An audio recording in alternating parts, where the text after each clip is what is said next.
Welcome to the Endless Gap Year podcast, your weekly advice podcast from two moderately successful or barely holding it together zillennials. Hello everyone, welcome to the first episode of the Endless Gap Year podcast.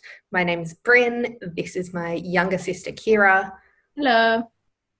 In this podcast series, whatever this happens to be, we're going to be chatting about our lives, giving you a bit of advice, and hopefully helping you not make the same mistakes that we've made, just as two functioning zillennials. Yes. So we're just gonna chat. In this episode, we are going to tell you a little bit about each of us so you can get to know us. And then every Tuesday from here on out, we will be releasing a new episode chatting about something that is important to us or relevant to our lives. Yes. I am Bryn's younger sister and only sister and the best sister, Kyra. And I graduated high school last year. So I am having a gap year, maybe an endless gap year. We'll see. Don't know really where my life's taking me, but I'm going to figure it out with you guys and my sister on this podcast. I'm glad you're using our podcast as life planning, Kyra. Yeah, noting it. What are you doing at the moment?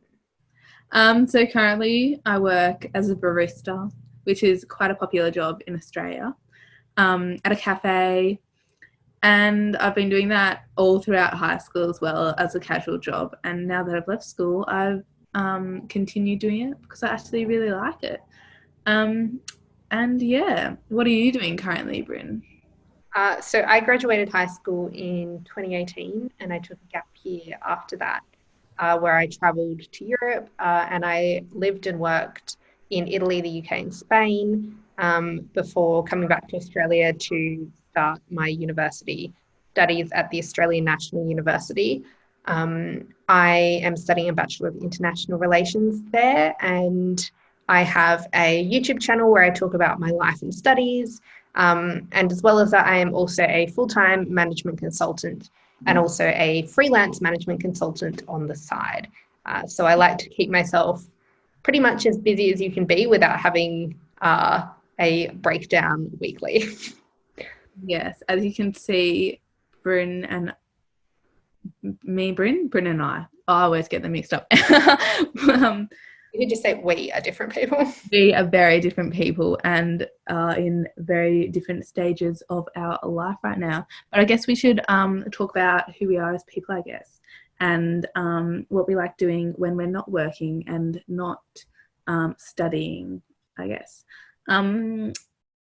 I feel like we're very similar in some aspects, but also not at the same time.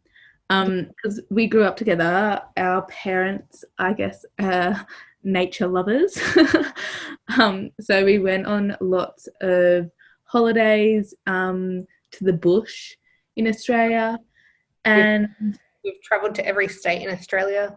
When we were kids, our parents took us on like a 2.5-month trip across Australia in a camper trailer. We did homeschool for that time. Were you even at school then, Kyra? No, it was a year before school, but I remember doing maths and like counting emus and stuff like that. I had to do homeschool while we did that. But yeah, I would say that I've definitely been shaped by my parents' love of nature. I love getting outside. Here in Canberra, we have a ton of different like nature walks and parks and lakes and lots of really beautiful natural environments. And I like going out and spending my weekend walking, having a coffee, of course, and taking a walk through the park is probably how you'll find me on my weekends. Yeah, I feel like we both really like nature, and that's through our parents. Also, I don't know, we're music lovers, aren't we, I guess? I'm a music lover. I wouldn't necessarily say I'm a music lover. I would say I'm a music listener, but I don't feel like I have enough time to listen to music sometimes. Because in 2021, which feels strange to say, I was overloading my course. So I completed 13 university courses in the year when you're only meant to complete 8. So I did 5 extra courses. So I really I didn't feel like I had the time to listen to music. So yeah. I'm saying Bryn's crazy doing that. I would never, ever do that. I'd probably like reduce it and make my uni like go out for like 8 years or something. I don't know. My whole degree. I only have 3 courses left, and it's going to be so weird to not have so much to do. Like I don't know, it's going to be so strange. I'm always like finding extra things I can do, like creating this podcast and posting more videos on my YouTube and stuff so that I don't have free time. I think I just like being busy. Yeah, I agree. Oh my gosh, I love working so many days a week and only like saying to your friends, oh, I can only hang out this day and this day because like between these hours because they're the only hours I have left. But yeah, I like a good festival. I like a good boogie actually. I'm a great dancer. I got that from my mum. I don't know if you got that, Brin, did you? I'm not particularly coordinated, so no, I'm not a great dancer, I wouldn't say. Maybe I was the only one that got that lucky trait. I love good dance. But yeah, as a barista, I actually don't like coffee. I'm going off the course now, but I love making coffee, but I don't like drinking it. Sorry, I was just telling you that there's a fly flying around me. Do you like coffee? You love it, don't you? Yeah, I quite like coffee. During lockdown, I think like many people, we actually got one of those at home barista machines. That was because we wanted to reduce our contact with people because I am currently getting diagnosed with a lung condition. So we didn't want to risk it any more than we had to. So we bought this like mini coffee machine basically because my partner, Lewis, was also learning to be a barista in his limited free time. And so, yeah, we've spent a while learning how to make coffee basically at home, which has been fun. Yeah, I feel like coffee culture in Australia is very different from other countries. I haven't really experienced that, but have you when you travelled? Yeah, coffee culture in Australia is so different from other countries. The coffee in Spain, where my partner Lewis is from, is just awful. It's so bad. I don't think they clean the coffee machines, which must be why it tastes like so bitter. In Spain, I usually just get like a cafe solo, which is just like an espresso shot because I'm lactose intolerant and they don't offer any alternative milks. So I'm stuck having these really just awful espresso shots. Yeah. It's a bit different. In the UK, obviously you can get any type of plant milk you want in the UK, but here in Australia, I think we just have better tasting coffee beans. I think we just have better roast. I think that's what it is. Yeah, I think cafe culture in Australia is also very different because I've heard people in the UK saying, "Oh, I went to this like Australian themed or whatever, not themed, but cafe that was like an Australian cafe where they have brunch and avocado on toast." And I think that we have a brunch culture, and I think that we have sort of like the cafe culture in Europe and in the UK is quite different anyway. I think just between the two places.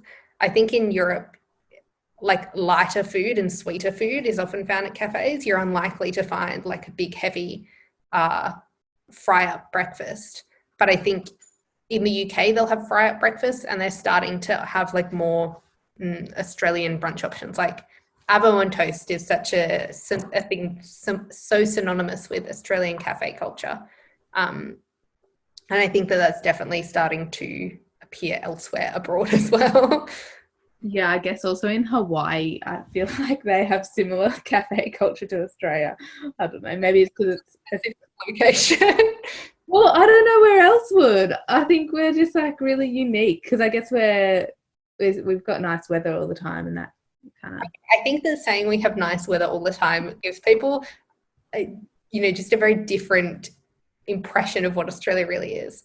because I said to Lewis, like, typically we've got really nice weather, right? And Lewis is from Spain and he followed me here to Australia. And before he came, I was like, yeah, we've got great weather. Like, summers are usually really hot, and it doesn't rain that much typically. And we've been we're in a La Nina, aren't we? Basically for the 2 years since he arrived. So it's meant that it's rained the whole time he was here and it was freezing cold. So he's definitely feeling like he's been lied to a little bit. Yeah, definitely, fair enough.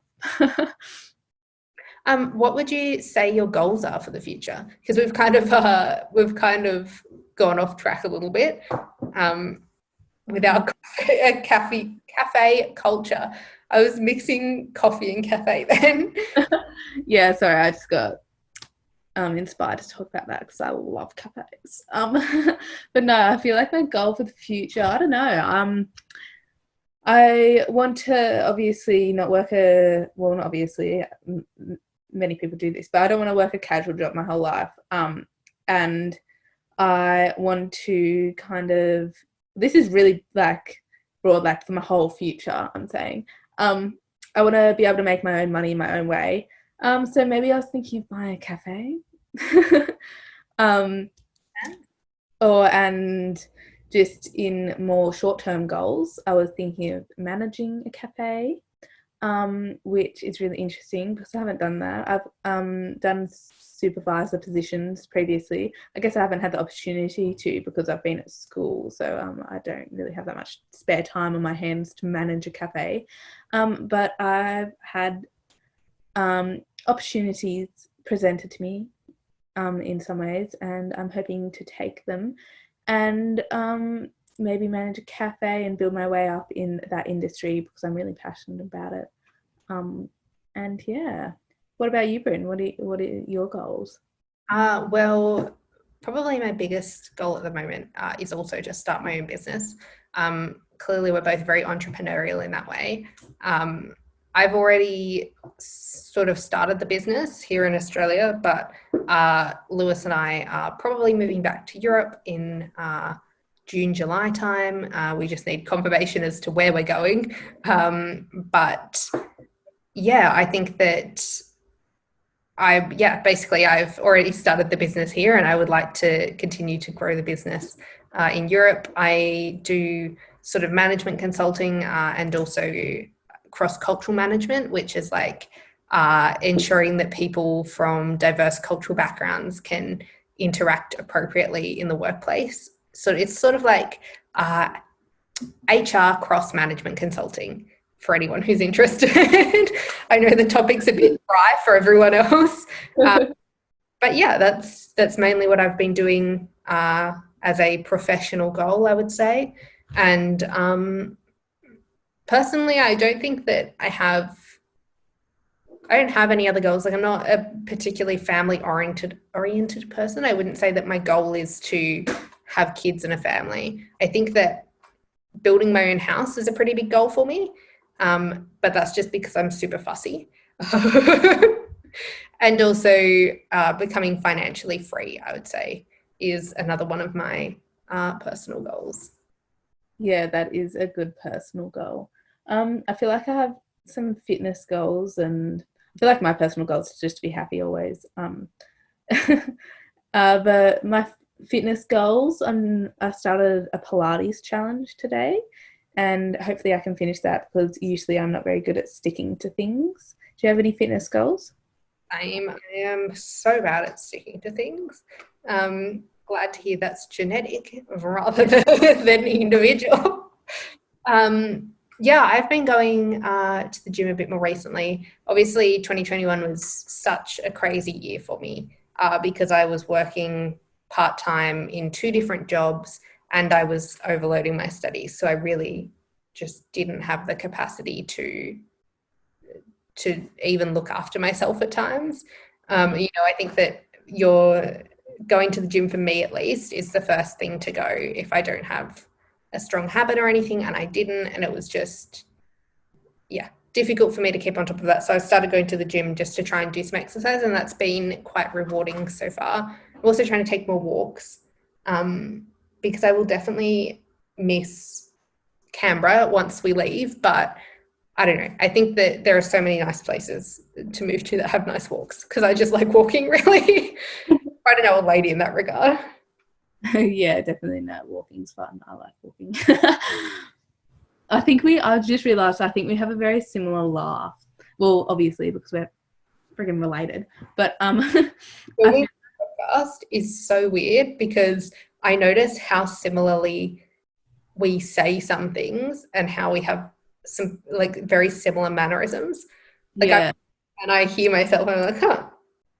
Because obviously with my YouTube channel, I'm often filming myself and then listening to myself back. So I'm used to listening to my digital voice. But yeah, I don't know. You have a very similar digital voice at times to me, Kyra. We have very different accents, I think. Do you reckon? I feel like mine's really bogan. You do have a really bogan accent. I think that since coming back to Australia, my accent has become more Australian again. But see, now I say Australian rather than Australian. Yeah, I say that. When I was younger, I definitely had a much thicker Australian accent. But I feel like my accent neutralized over time. And I still feel like I have a reasonably neutral accent. But when I was living in the UK, though, my accent was even more neutral and people genuinely couldn't tell where I was from unless I reverted to my my bogan accent. Yeah, I feel like going to just high school in general, just going to an Australian high school makes my accent really bogan because I also say, like, I'm still a teenager. I say teenage stuff like lit and YOLO and lol.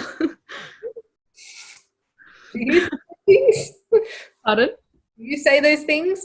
I don't say YOLO, that's a bit. Because I was going to say, I don't think I've ever heard you say the word YOLO since you were probably about 9. Yeah, I feel like that was more you in year 7 that was really popular. I don't think I ever said YOLO. Yes, you used to say YOLO swag. Did I?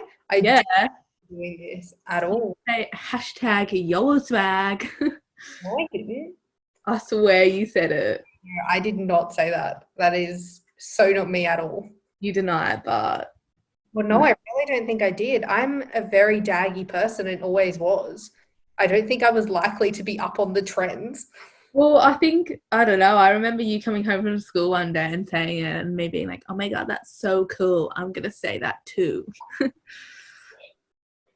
Yeah, apart from that, we should say we did go to a public high school, so this is not indicative of all Australian people. Yeah, but I also think that like we have we have 2 private high schools in our country town or whatever, and also they speak very similar to us. I think it's mainly the schools in like the bigger cities that speak differently. Yeah, well, I also think the fact that we don't have hugely diverse schools. We're in we come from a very rural and regional community, very low socioeconomic community in general. So I think that, I think that affects the accent and the way we speak as well. Yeah. I also think back to the laugh thing, our laugh it sounds so fake, like we're going like I can't even do it, but I do it at work all the time to customers and it just sounds like we're laughing to be polite but we're actually genuinely laughing. I don't know. I have a definite customer service voice when go. No, I can't just do it. I'm like, oh, thank you so much for that. It's just really high. I say all the time at work, I say, oh, sorry. Like I always say, oh, sorry. I don't know. It's weird how your voice changes depending on the setting that you're in. Yeah, study that. Oh, really? Maybe I could study that. It's like semiotics, I think is what it is. Oh. I don't know. Reminded me of semicolons. Anyway, I think that we have pretty much broadly discussed who we are and also a whole range of other stuff as well. So if you have enjoyed this first episode of the podcast, please, if you're on YouTube, like the video, subscribe to the YouTube channel, or if you're listening on Spotify, I don't know how you follow a podcast on Spotify, but, keep up to date with it. You can favourite them. Favorite. Okay, yeah. Then favorite it on Spotify. As you'll see, I'm, really up with the technology. But yeah, I hope you guys enjoyed it, and please follow along to listen to all of the other books that we talk about in the coming weeks. Oh, goodbye.